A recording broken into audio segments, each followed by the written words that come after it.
Let us pray. Dear God, we come to you today. We thank you for your many blessings. We thank you for the freedoms we enjoy in this nation. Thank you for the freedoms to meet here tonight to look at our business for our city. If you would give us wisdom and guidance, if you would continue to bless our nation, if you would be with our first responders and keep them safe tonight and each day. We again thank you for all you've done for us. In your son's name we pray. Amen. Karen Bibby will lead us in the pledge of allegiance.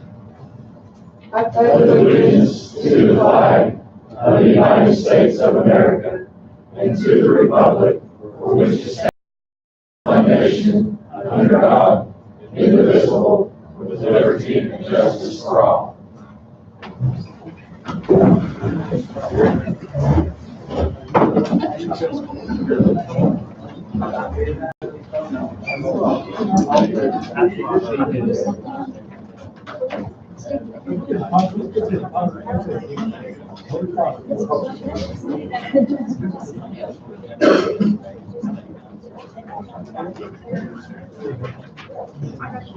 Walker, will you have the roll call, please? Steve Arnott. Here. Mike Scipio. Here. Doug Fletcher. Here. Greg Hudson. Here. Greg Wolf. Here. Connie Thompson. Present. Jim Hughes. Here. Linda Ball. Quorum being present, I declare the February 3rd, 2020 Dunbar City Council meeting in order. Guys, do not don't talk while we're conducting business. You got that? Sir. Okay, next item on the agenda is invoices to pay. Mr. Chairman, I make a motion that we pay our invoices for this period totaling $139,808.61. There's been a motion by Councilman Hudson to approve invoices totaling $139,808.61, seconded by Councilman Scipio. Any questions, comments, clarifications? Being none, all those in favor indicate by saying aye. Aye. All those opposed, no. Abstentions, none. Motion carries. Mr. Chairman, we can go back and approve. All minutes, I'm sorry. I make a motion to approve the minutes as written, council meeting January 21st, 2020. Second.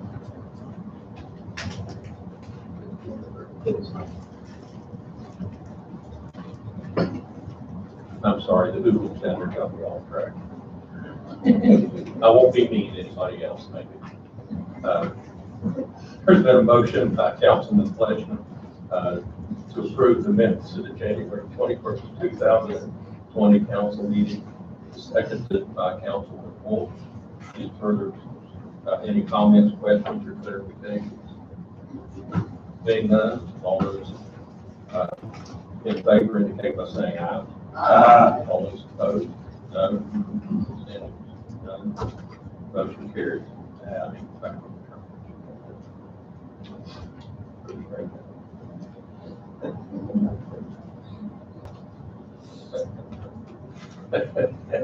The first item on the agenda is the second reading of amended ordinance 786. Yes, ordinance 786, the City of Dunbar ordinance to amend Article 7, Section 709, charitable soliciting, to add subparagraph 709.07, City of Dunbar Panhandling ordinance. I move for approval. Second. Yes.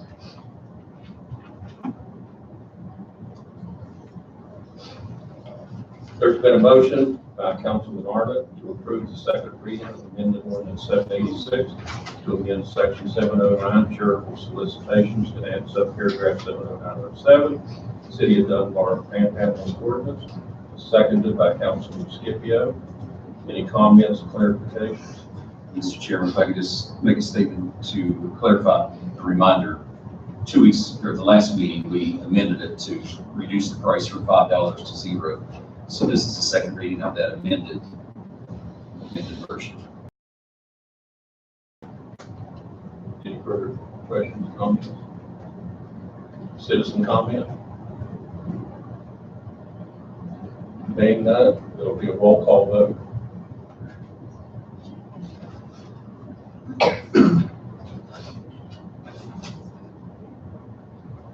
Steve Arnott, Yes.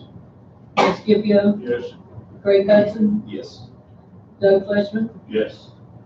Greg Wolf, Yes. Tony Thompson, Yes. Jim Hughes, Yes. Linda Bogus. Yes. Unanimous vote, the motion carries. Next item on the agenda is resolution concerning streetscape project phase 3.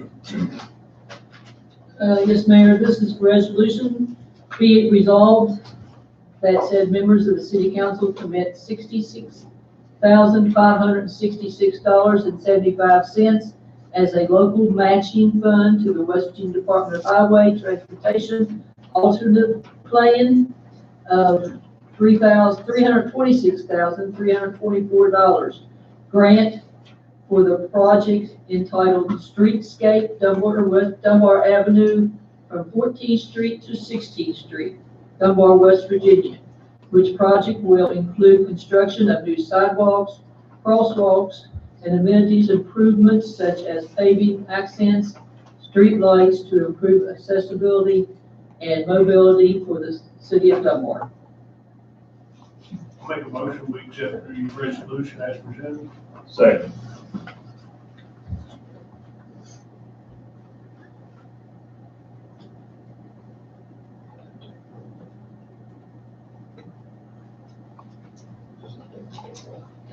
No. All those in favor indicate by saying aye. Aye. I didn't tell you what happened, did I? Okay, when I'm off. There was a motion by Councilman Scipio to approve the City of Dunbar $66,566.75 matching grant to Phase 3 Streetscape project, seconded by Councilman Fleshman. Any questions, clarifications, or comments? I'm sorry. It does run from 14th Street to 16th. 14th Street, 16th. Instead of 15th. And also just clarification as well, as mentioned, our share is red, is 66,566. That's a 20% share. Federal money is 80%. We do the 20%. And then if it comes under budget, which hopefully it will, and there's a good prediction it will, if it does come under budget, then we'll be refunded our portion of the 20% that was not used. So the worst case scenario is the 66, but we may get some back. That would be after July 1, when this project's done on the next budget year. That's just an explanation. Our part's 20%. Any further comments? Being none, all those in favor indicate by saying aye. Aye. All those opposed, none. Abstentions, none. Motion carries. I'll try to get this one. Next item on the agenda is a resolution approving a budget adjustment. Yes, Mayor, this resolution is to do a budget adjustment from, we need to add revenue and to our expense. We are adding to our revenue line the $5 fee that comes for the fire department on the monthly. And then, of course, the expense is to add it to the fireman's line item to take it out and put it in their pension plan. We're adding $100,000 to the revenue and $100,000 to the pension plan.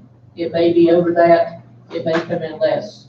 Let's say we have to put something in the line item for that. So, and then we are also adding $56,000 to our police line item and taking it from contingency. Clerk, I apologize. In the last meeting, I didn't ask this question. Did you have the information? Can you share about what our revenue's been so far from that $5 in the first two? I haven't really collected 2 months so far. Yeah, we collected 3. I didn't get the figure this morning from January. But so far for November, December, we have collected $25,951 into that fund from the $5 municipal fee added. And that will be put into our fireman's pension fund.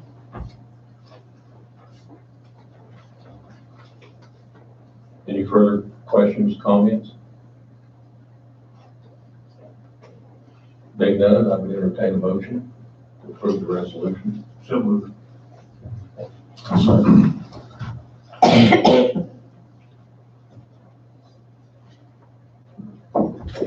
There's been a motion by Councilman Scipio to approve the resolution of the city of Dunbar approving a budget adjustment for transfer of funds from contingency item to the police department and allocating the revenue from the $5 collected on the fireman's pension fund to the fireman's pension fund line item. Seconded by Councilman Arnott. Any further questions, comments, or clarifications? Being none, there will be a roll call vote. Steve Arnott, Yes. Mike Scipio, Yes. Greg Hudson, Yes. Doug Fleischman, Yes. Greg Wolf, Yes. Connie Thompson, Yes. Linda Bogus. Yes. Jim Hughes. Yes. The vote is unanimous and carries. The next item on the agenda is under new business, purchase of 2 new police cruisers. Mr. Mayor, I'd like to entertain a motion that we accept a bids for not to exceed $56,000 each for 2 new police cruisers. I'll second. Just clarification should be noted in that where the money comes from for the 2 cars, please. Bring that back up there.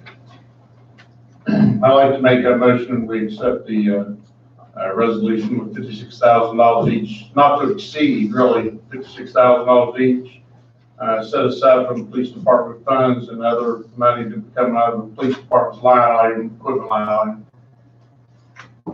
I'll second. There's been a motion by Councilman Hughes for the approval to purchase 2 new fully equipped police cruisers that cost $56,000, one to be paid from the set aside police department funds and the other from the police department new equipment line item. Seconded by Councilwoman Bogus. Any further comments, clarifications?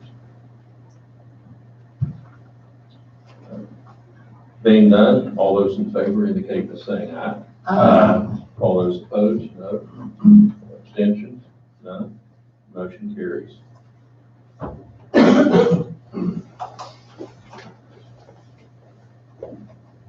Now you all get a talk on the next one.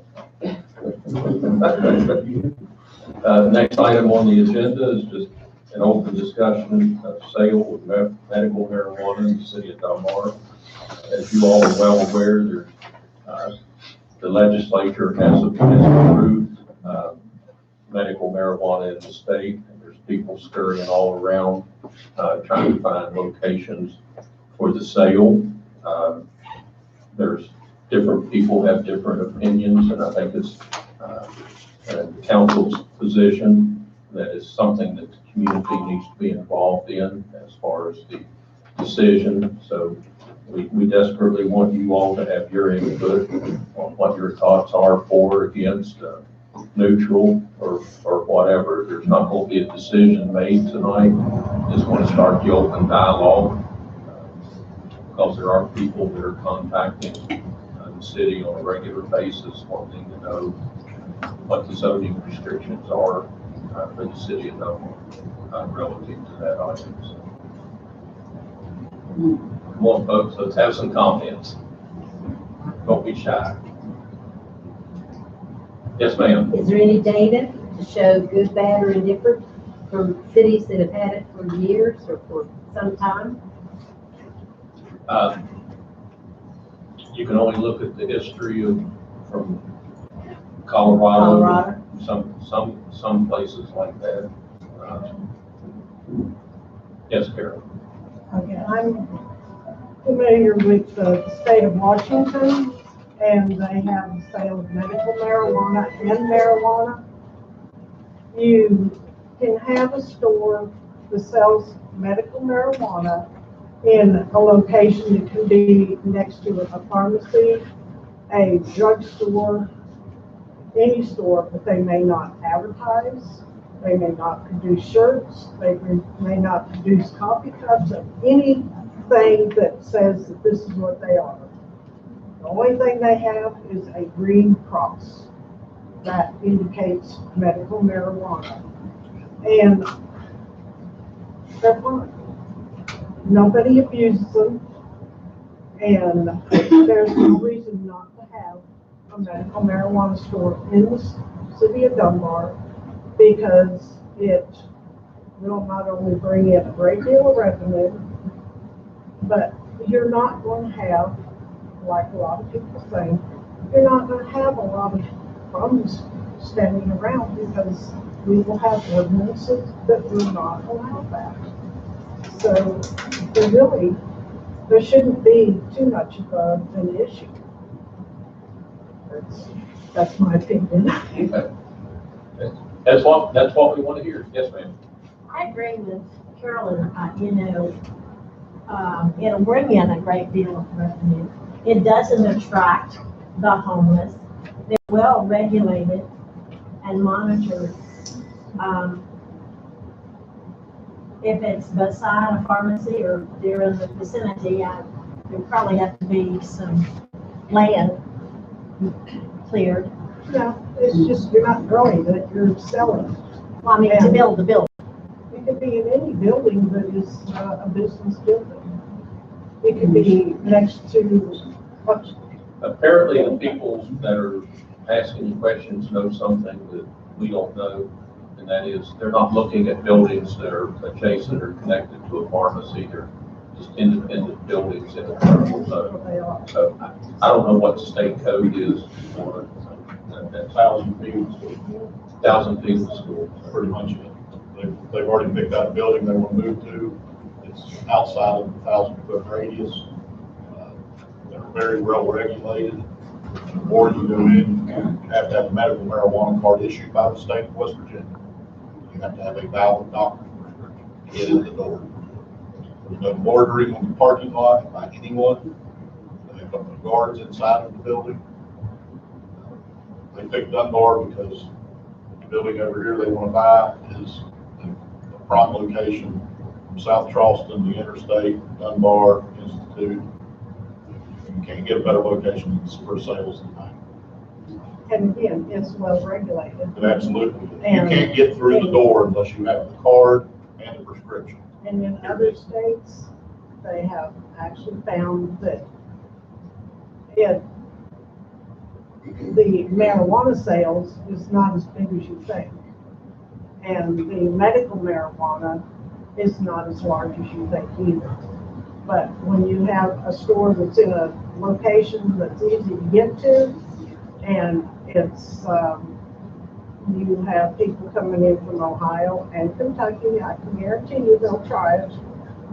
They have a prescription, and the state has to figure out how to do that. And that's one of the things the state has to consider, is the closeness of Kentucky and Ohio. How are they going to regulate that? Probably didn't figure that out. The way it was explained to me, and I spoke to this guy extensively, is if you don't have a West Virginia issued card, you don't get in the door. Well, There is no recreational sale of anything. So there won't be a bunch of druggies hanging around the front door.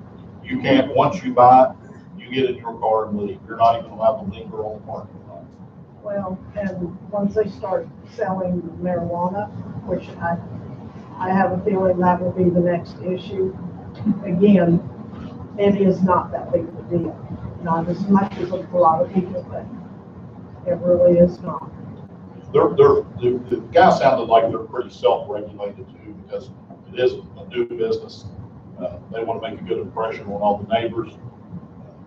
Most cities that already have it regulate it like a pharmacy, like Walgreens, because you have to have a prescription to get anything.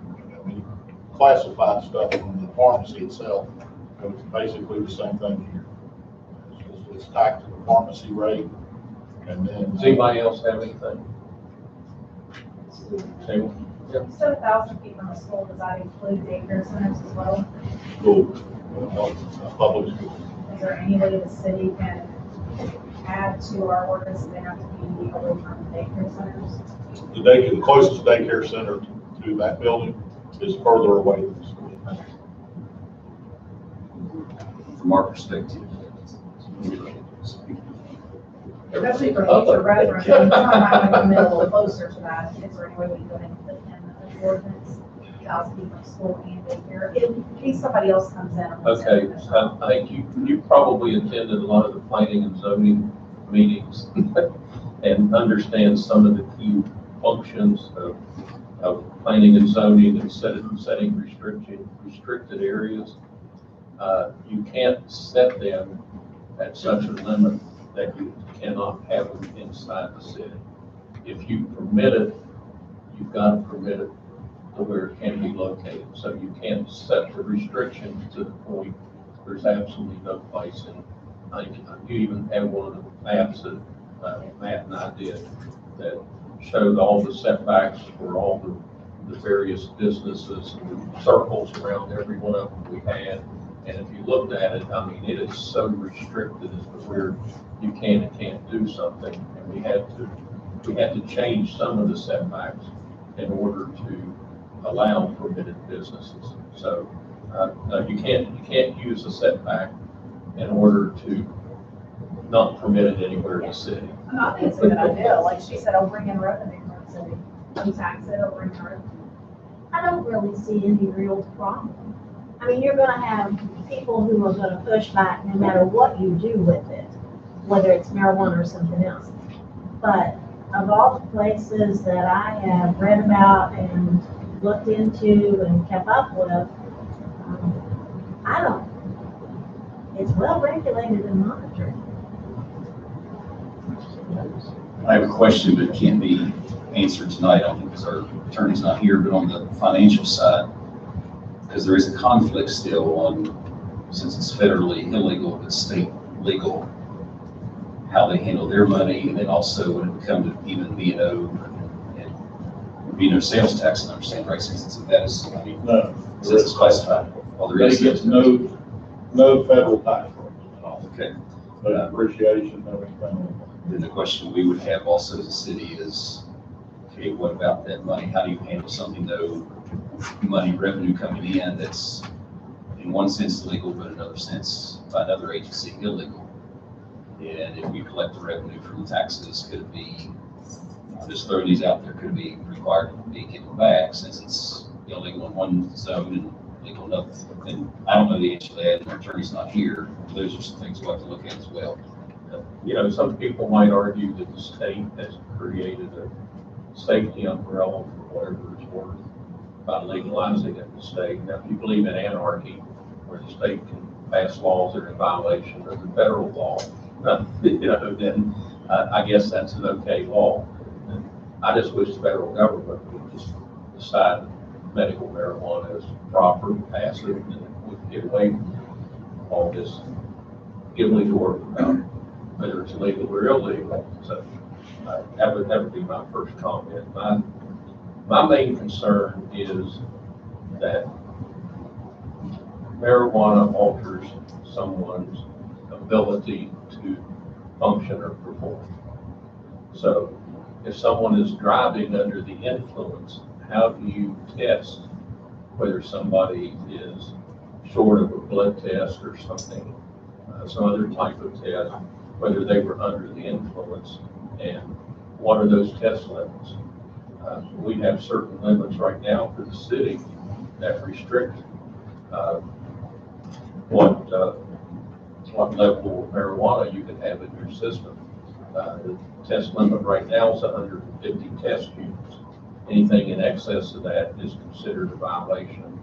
And a user, and you have to submit to the, just like you would with an opioid or meth or anything else that's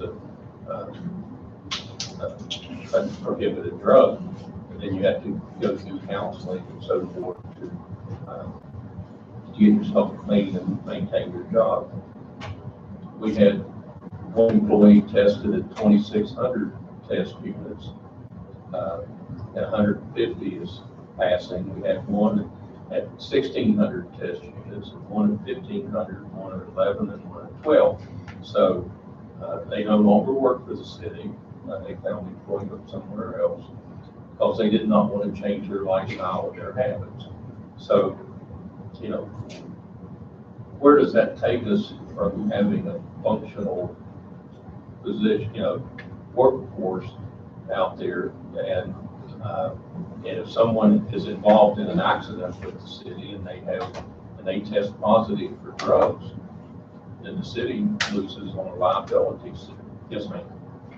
I would counter that slightly, that you have people who are taking medication for sleeplessness, if you have people who are taking medication for attention deficit, bipolar people, they too are altered Right, state. now, And how do you, when we do the drug testing, when they turn up positive, the testing lab, not the city, but the testing lab contacts the person, and they go in contact with their doctor and get verification that they're on prescription medications. But if any of those prescriptions that we weren't aware of alters their ability to operate a vehicle or something of that nature, we weren't made aware of it, then that changes their job classification. So wouldn't they have to inform you, I am taking medical marijuana, here's my doctor's orders? I mean, in the same way that they would have to inform you that I'm taking Adderall or. Those are all the things that I don't have any answers to. Those are the things I'm looking for answers as to how, if you have like someone taking Adderall or anything else that's prescribed, then there is a procedure to, you know, look at the concentration in your system and whether that's a normal concentration for somebody that's doing it or somebody that's abusing it. I mean, that's where the labs and the doctors get together and sort it out, which is outside the city. And I don't think anybody has done that with marijuana. I mean, there's absolutely no question that there's valid uses. It brings a lot of relief to a lot of people that have issues with Parkinson's and seizures but it's been across the board in pill form for people doing chemotherapy and everything for decades. So it's been out there. The only difference is now is smoking it, which seems to help some of the people with muscular issues more than the dietary issues. And there So is, it's yes.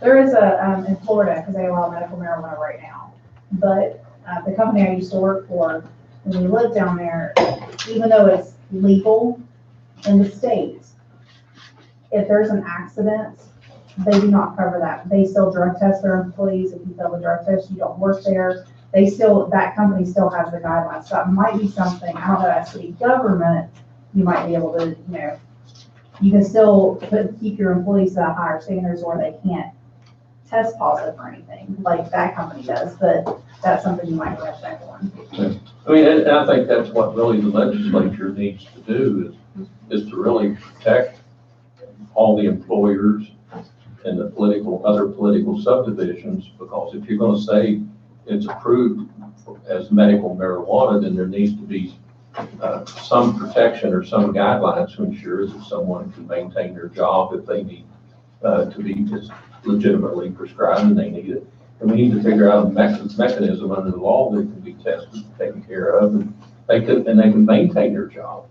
Or what is that limit or standard that allows them to perform and function at their job? And I think that's the scariest part of it is, you know, how do you regulate policies and procedures that are in place for this? Let me also say that it's not necessarily in smoke form either. They prescribe the gummies, there are pills. It doesn't just, you know, you're just not going to see somebody smoking a joint up and down the street or whatever. So it's not just in smoke form. It's in different forms, still regulated and controlled by the medical world. But there again, Yeah, I if understand they're, the liability. even right now, if they're taking for the gummies or whatever for dietary, for taking radiation, chemotherapy, or whatever radical medication they're on for dietary purposes, then the doctor always calls the person to verify if they have a prescription, if it's liquid. And there may be some way they can detect whether it's with the tracers, whether it's liquid, whether they're taking it through ingestion or whether they're smoking it. I don't know their test protocols. In a lab setting, yes. They can. I think from our side, from the city, from a point of sale question. Now, there's other questions, as the mayor's mentioned, about policies on employees and traffic stops for the police, all those things, but that'll have to come from the state. From our question, from a point of sale, we have to look at two things, and we don't have these answers right now, but we have to look at two things. One is, what has the state of West Virginia actually codified as far as the public regulations? We've heard building inspector talk about how you can get in, how you can get out. We need to know some more details. For example, if they, I'm just throwing these examples, we're curious about if they purchase it and they walk out, are they, by the state code, are they allowed to use their medical marijuana immediately, which would express concern if they're walking down the street with it, or do they have to get in and go home before they can? But those things, point of sale and how it affects the public coming and going, that we don't know for sure, at least I don't. I don't think anybody else here does either, because it's still so vague. And then the second is the financial side as well. Before we make any decision, we have to know. Last year they haggled on it instead of the credit union system, but we need more details on what are the legalities of we as a city receiving taxes from it, with that split between legal on the state and illegal on the federal. I don't know the answer to it, but I'm saying those are the two key things from a point of sale perspective, not who's allowed to use it or how we deal with employees and traffic stops, but from a point of sale, we have to know those two things. Does the state say that since it is legal, every municipality has to allow it? That's question one. Question two is, what does the actual code say as to how it's regulated? And we've got an overview from the building inspector, but all the details on it. And then also, what about, and again, this is a key issue, what about the money side? Because whether we like it or not, that has to be explained as well, so that we're not involved in anything that would be liable in receiving collections, and yet the feds come in later and say, well, that's money that you see what I'm saying. So those are, I think that's the three things we need to understand from a city on a point of sale issue. And that's going to take some time to get those details. Like I said, our lawyer's not able to be with us tonight. At least that's the way I see it, as far as three things we need to answer before we make any decision from a point of sale. Are there any shops in our area now? There's Our some in pharmacies? Charleston. I heard there's some in South. I think there's one in Charleston, there's one in Morgantown, there's several around the state. There's one in Cross Lanes and one in Town Center that I know of. Well, no, those CBD dispensaries. Yeah, with that's our not- that's not medical a- marijuana. yeah. CBD's never been illegal, so No. it's totally different. So far as like walking out of the store and lighting up a joint, they would never allow you back in there. That's why we just need to have all that clarified. Right. He said there's absolutely no consumption on premises. They're not affiliated with any doctors at all. But you do have to have a doctor's prescription, but it's not like you go out and get your eye exam and then walk next door to get your glasses. They don't do that. They're not allowed to by law. There are 35 states in the country that have medical marijuana, and there are 10 that have recreational marijuana. And according to the guy I spoke to, the federal government has never come back on a state on the medical marijuana side. He didn't have any information on the other side of it, but I think with all the other things that are going on, and everybody seems to think that it's going to be legal in a few years anyway. It's the kind of waste of money in the war on drugs. Well, I think we just call Charleston to get the answer that we have here. Well, the state, I mean, literally the stuff ought to be published in Yeah, I mean, the it's gonna state be on our journal. side. And I'm sure the tax department can give you the answer as far as making their policies, et cetera. And legislature issued section of the legislature tells us. I think my memory serves me right that the legislature created some kind of safe haven for the banks, because the banks were concerned that if they took money that was contraband money, bootleg money, and put it in their bank, that they would be subject to have that money seized. But I think, I'm pretty sure the legislature created a safe haven for the revenue generator. I would check with somebody on the judiciary committee in the legislature, because it has to go by them, to make sure that it's all legal. It's already been done. Well, I know, but the things that they're talking about with the money, the judiciary committee ought to be able to answer that. The Attorney General's office on the That also, yes. Just a question. The prospective person that wants to come in, is there a prospective time frame that he would like this? They've already made a deal on the building. They're ready to move on right now. We'll wait on. Just want to make sure it's okay with us. Nobody wants, they don't want to be bad neighbors. They just don't want us to come They back want and them say to we're fly fighting. in here and say, we're moving in, and then, everybody's ready to change things. So they're just basically waiting to see what our concerns were, and then it's got really open. I've been talking. I asked him, I said, when it comes up in council, if council people have an issue or need a question answered, can I give them your phone number? He said, absolutely. So I have his number. Anybody would like to talk to him, or if you have questions, we can email them to him, get answers back. So if they don't come in Dunbar, they're gonna go somewhere else. No, they're going to South Carolina. He already said, we don't get this location, we'll talk. I think somebody called the mayor like a day or two later, and we're looking for a grow place to grow marijuana. Yeah.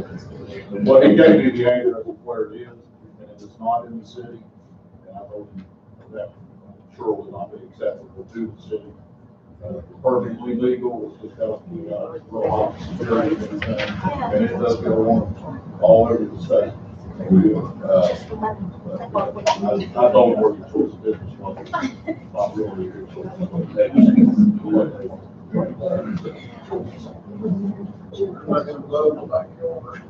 Here you are.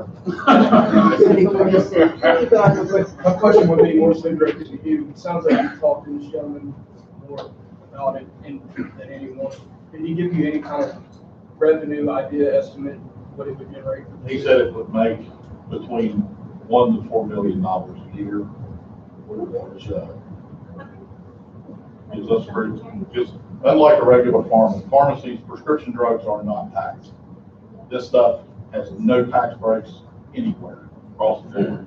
We would get we would get our business occupation tax, and we would get the 1% tax on the sale.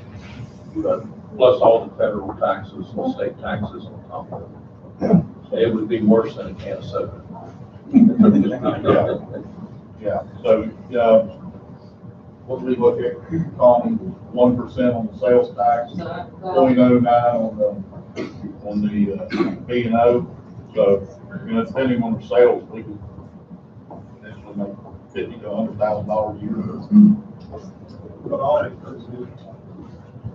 What? so that's right, what all it's pretty cool, about being on your. Well, I'm just saying, I mean, with all these people smoking pot, your state chip sales go down.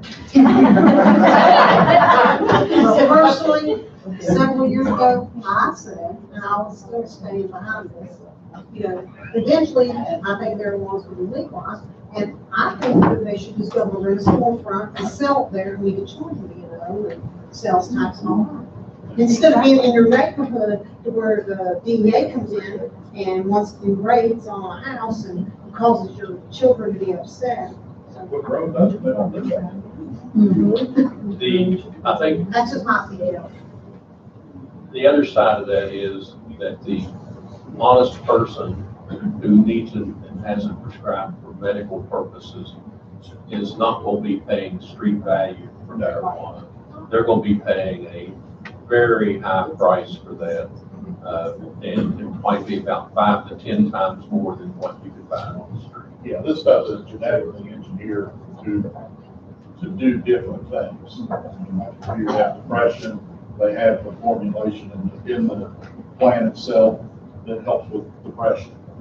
If you're having chemo with that or whatever, so it's not like, oh, Billy Bob run over Meigs County, grabbing the pounds and brought it back. This stuff, research, genetically modified, it's right on stuff. Don't say GMO. Like People don't like GMO. organic. You're supposed to know, I mean, what's little GMO? THC is what. There you go, that's the acronym. It's like to this. Okay, let's hear it from the police chief, as to what he sees the ramifications from all that.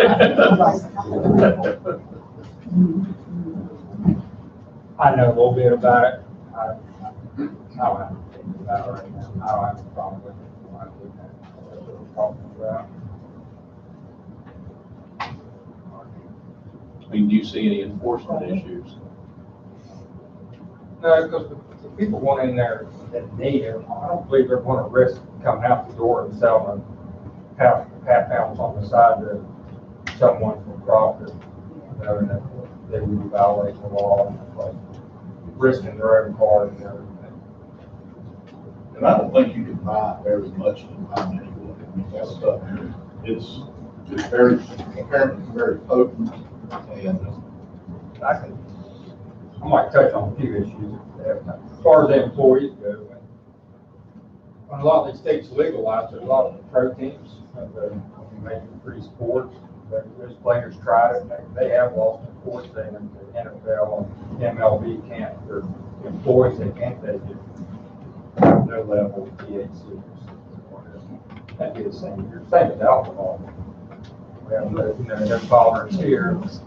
THC is measurable, and as far as vehicle stops go, we have drug recognition experts now, very comprehensive class in Arizona. You have to get paid. Even if it's prescription drugs, you're deemed to be under the influence of 540, you have to take those. You still can't get drug. That's not what you can prescribe to. it's probably labeled enforcement, like, you know, if you're taking, more than or something, it's gonna say, don't operate every machine you're driving. You know, it's. Okay, let's hear from some of these other people out here. Probably stirred something up in somebody's mind by now. Yes, ma'am. Well, generally, controlled substances and marijuana, I guess would be considered controlled substance. You can only get a 30-day prescription. So if you're going in there and you're getting your prescription and it's for 30 days, you're buying it because it's a necessary item for your health. You're not going out to sell it to somebody. Oh, I And don't, if you do, well, then I guess you don't care much. I don't think at the price, No, and the at price. the open retail price like that, you're gonna see people reselling. I mean, it's, they may share, but they're not gonna sell. Generally, they don't share because my grandson is autistic, very autistic, and they had some medical marijuana in liquid form for him. And it really didn't work, but nonetheless, it was available. They didn't give it to him, and it was for what it was for. And it was for 30 days only, and it's really not a large amount. So I think it's a lot of people have scare tactics. They're afraid. Anybody else?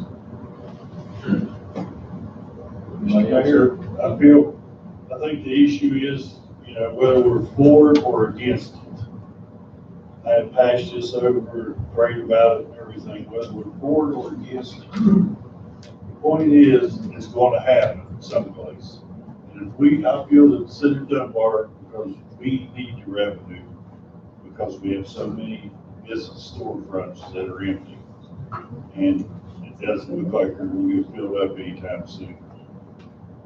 I think if anybody has a chance to reap financial benefit from us, that the city of Dunbar should look really, really hard at doing it, because if we don't, this will go someplace else, and we've just lost it all.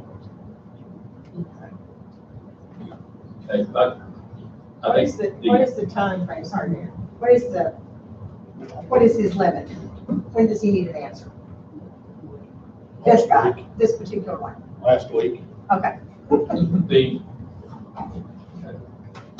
only action that would be needed is if council wanted to deny a permit.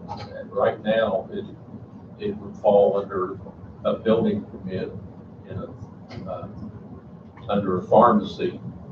And, Like the renovation of buildings. well, I'm just talking about the business aspect. Our current ordinance allows for pharmacies. So, yeah, the action that we would take would be not to permit it, would be to, if we want to consider at some point, I mean, not tonight, we can't take a vote. If you all, at some point, want to put it on the agenda at the next meeting to take a vote to restrict it further or block it or something, that would be a decision. But right now, it's just a matter of bringing it up to talk about, get everybody on board, open with the citizens and everything. If we're putting the agenda next time, we'll put it on the agenda. Then we don't want to discuss it further. Just let what happens happen. We can do that. So the only reason we didn't put it on the agenda is if we want to fight it or deny it, correct? or adjust the restrictions of actually planning and zoning and so forth. Go through the restrictions, classifying specific types of pharmacies.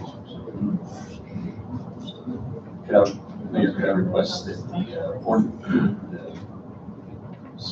Council Skippy, as chairman of that, the ordinances to inquire from what the state, to find exactly what the state has on all this and what other cities have done, and they have a meeting to look closer at that. So we have more data to look at further from.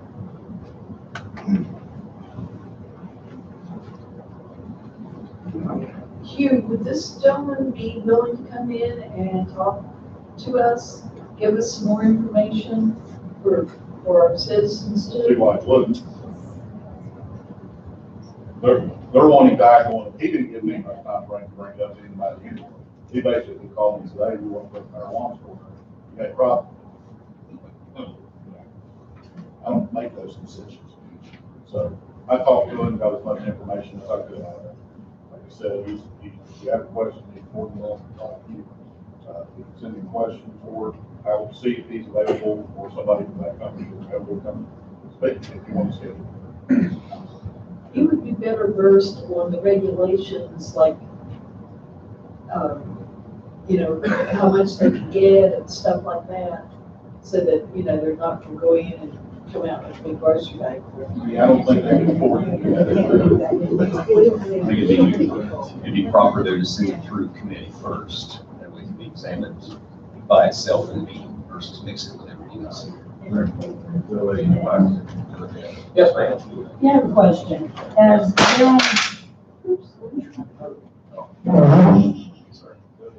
there only been one person who's reached out to you?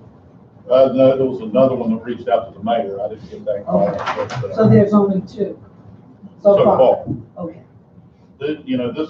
These are kind of, I'm assuming they're kind of set up like a fast food restaurant. You put one here, and then you put one 10 miles away, and you put one 10 miles away. You don't put one here and then put one 300 miles away. You want to, spread them out close, but not too far away, so your delivery points aren't, taking up a whole day. They're coming up all over the state.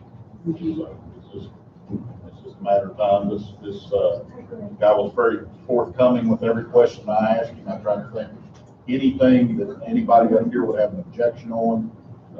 I have a different mindset on some of this stuff than other people.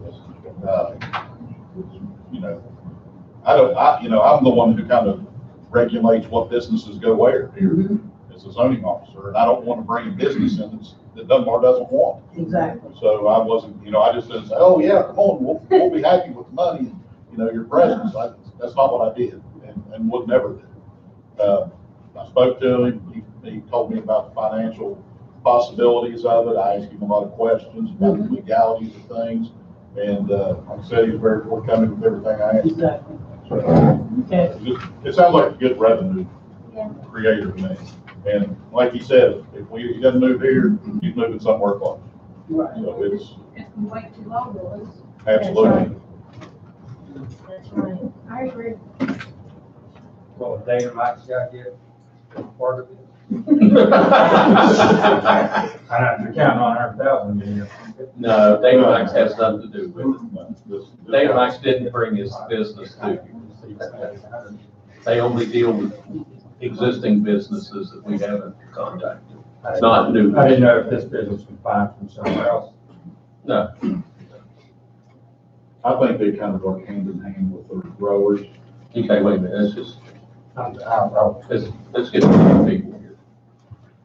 Anybody else? Okay. Let's get on with the, does anybody have any, Matt has some interesting news from Dunbar Sanitary Board Assistant Director. We met with the manhole supplier today on 16th Street, and he's checking on availability, and as soon as we find out from him, we will start raising the manholes on 16th Street. So there's a total of 7 that we can adjust without making them too high. So as soon as I hear from him, we'll start on We got a call on 10th Street today. We couldn't find that. I couldn't find it either. Don't worry about it. Don't worry about it. Probably right here. Sidewalk. That's all I have really. Okay. Chief, you have, anything? Oh, absolutely. Mayor, council, citizens, yes. I'd like to ask the citizens, we're going to have a civil service commission meeting on February 8th, that's Saturday at 10 o'clock here. We're calling for a new test probably late in March. So if y'all can push the word out once we set that date, we'd really like to have some applicants if they've been in Dunbar, have a connection to Dunbar. Obviously, with the recruiting and retention being very important, it's a nationwide thing. But once we get that date, I'd appreciate any help we can get pushing that out among the local people. Today, myself, Lieutenant Schaefer, and Corporal Ashworth went down to intermediate school along with the Red Cross, and we taught 264 kids today. It's a pillowcase program. You can go online and look at it, but Disney's teamed up. During Hurricane Katrina, they noticed all these kids were coming into the shelters carrying all their belongings in pillowcases. So they developed a pillowcase project. Basically, you go through this curriculum here. It's about 19 pages, very useful information. Kids got to take this home today, and they get issued a pillowcase and some markers. There's characters on her you can call her, but there's also information on that actual pillowcase, what you should take with you if you have to leave it roughly or whatever. So tonight, just turned 64 kids loose to have pillowcases, except for the washing line anymore. So we did that. It was a very good program. I don't have any questions. I'll take it. Thank you for your support on vehicles. Chief Thornhill. Mayor, council, one thing I really have is our hiring process, as you were told earlier. The Civil Service Commission meets Saturday morning, 9 a.m. at the fire station. To gather 3 additional names from the current eligibility list. There's names to be submitted to the mayor, and hopefully we can get someone in soon. And a note to that, we do have other names if something comes up with those. We have a few more names, but that list expires in August, so hoping between now and August. I'm optimistic. Seriously, all 3 of these people seem to be interested, and I think one of the 3 will make any of the 3 will make this. So we'll go, hopefully be moving forward with that next one. The fire department tallies for emergency calls in the city was 95 for the month of January. And 159, almost 160 hours of in-house training done in January.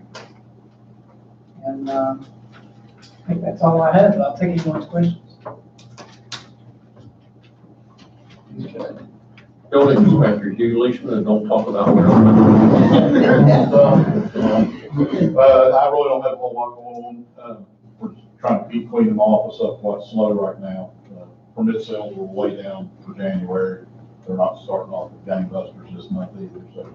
So I'm advertising for bids for asbestos removal for the grant demolition.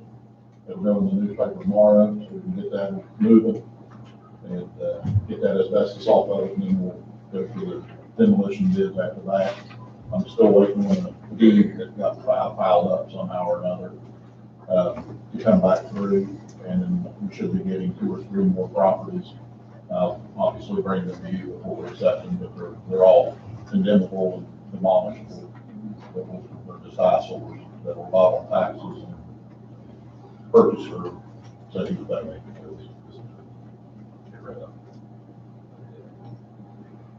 Working on this out here, we should have it formed and poured next Thursday. Rain comes to.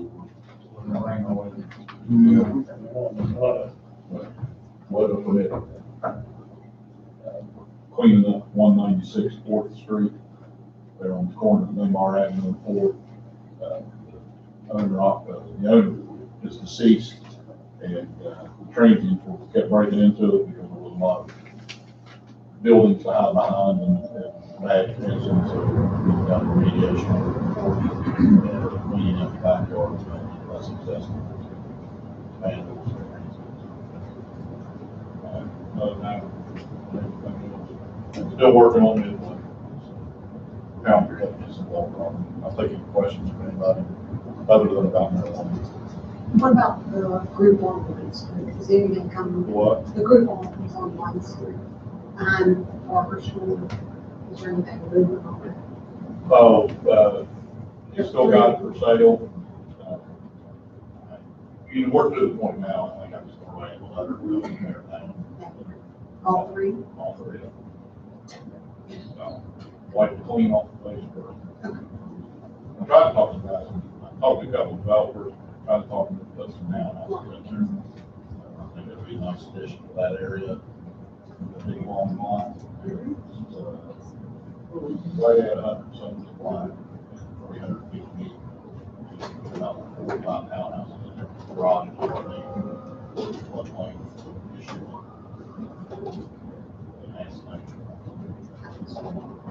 Thank you. Yep. We'll be putting, or the ad should be in the paper either late this week or early next week, fixing the floor down at the senior center, so we'll have that probably the next couple of council meetings. We'll have the bids to approve to do that. Public Works Director, Mr. Elliott. Mayor, council, citizens, the only thing I have is that we're business as usual, picking up the leaves, picking up the branches, getting some projects done, and hopefully we'll be starting on alleys here soon, getting the potholes taken care of in the gravel area, alleys and pieces. The blacktop plant's not open yet, but we'll be getting those worked on, so the muddy messes is gone. I'll take anybody's questions if anybody has any.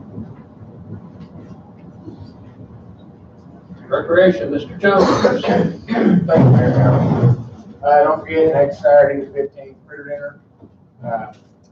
It starts at noon, and we'll go until we run out of food. We kind of really concentrate on getting more bulk of what we usually get of the food instead of trying to go get the special items, so we can go use about 1:30, something to 2. We're right down. We're trying to go further. So we've had people come in and not usually anything but mashed potatoes and gravy.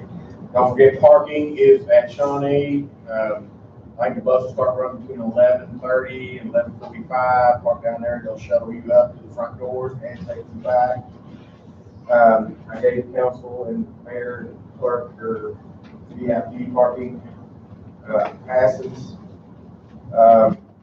Flea Market, March 7th, down at the rec center. We still got available spaces. Just a little bit of info. We are letting people come in and set up on Friday from like between 2 and 10. If somebody's son will be there working that whole time.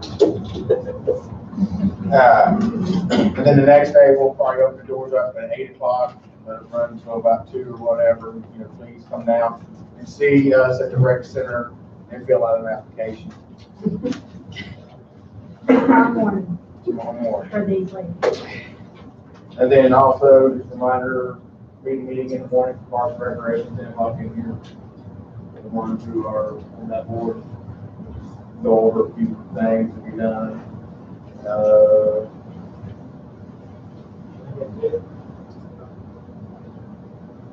With that, we'll have Karen Bibby from the Women's Club. She's going to extend an invitation to everybody.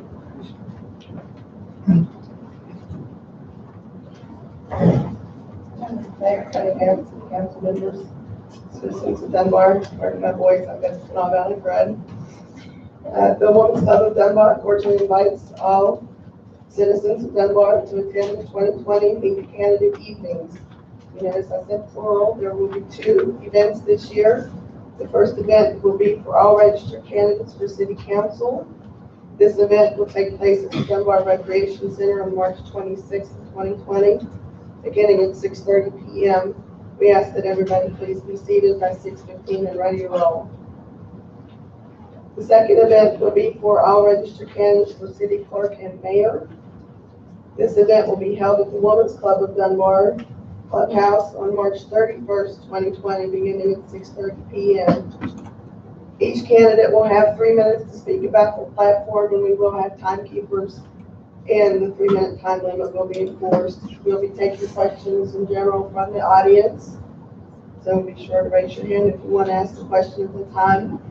When asking your question, especially for when we have the City Council meeting, be sure to state what ward you are from and address your question to the representatives from that are running for your ward. They'll be the ones that will answer your question.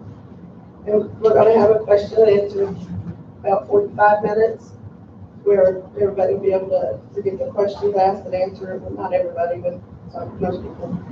We do have a flyer available that describes all of this. If you would like it, we can get you a couple of copies. We can email it to you if you would like it. And we hope to see a lot of people there and get interested in what's going on in your city. And we'll serve you water and crackers. Maybe water and cookies. We all need to be accessible. Yes. Yes, this would be nice. I'll be in Live stream of it. We do need the podium. Yes, we do. Oh, okay. We'll get I'll set it up with the board. Yeah, boy, you will be moderator. Yes, I will. I won't have a cold hopefully by then. Thank you very much. Next, council comments. We'll start with Steve. I am starting there. Council. I have nothing. I'm good, sir. Thank you. I've talked a lot. I'm good. I'm back. No, I'm good. Just thank everyone for coming out, all board department heads. Well, you know, I always have something to say. I would like to thank everybody for our neighborhood watch on the 13th, which will be next Thursday night. It's not going to be here in Council Chambers. It's going to be up at the City Park. So we Stop the Bleed. Everybody's going to get a certification, going through the class. We started at 6:30, last about an hour, so an hour and a half probably tonight. I'd like to see everybody come on with that. Also, our next community emergency response team class is going to hopefully start on March the 28th, and which is a Saturday, and also on Saturday the 4th, the 2-day class. So hopefully we'll crunch it all in 2 days. There'll be some more information coming out here on the website and sign-up sheets. If you are interested and didn't get to make it, please call the police department and get your name signed up on the list. That's that. Thank you all for coming out.